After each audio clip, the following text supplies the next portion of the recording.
chân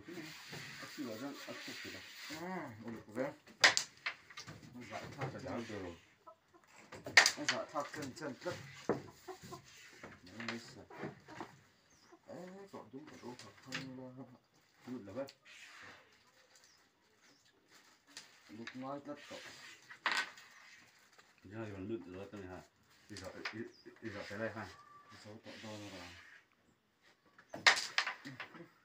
sao rồi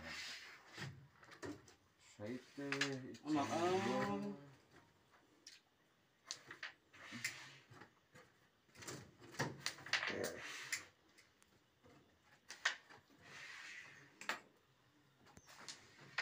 Đâu?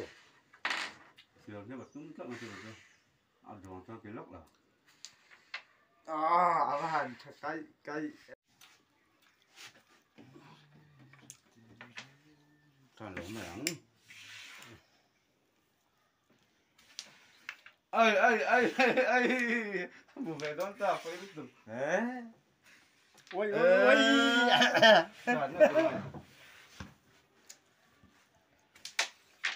Yo, từ có thể là tu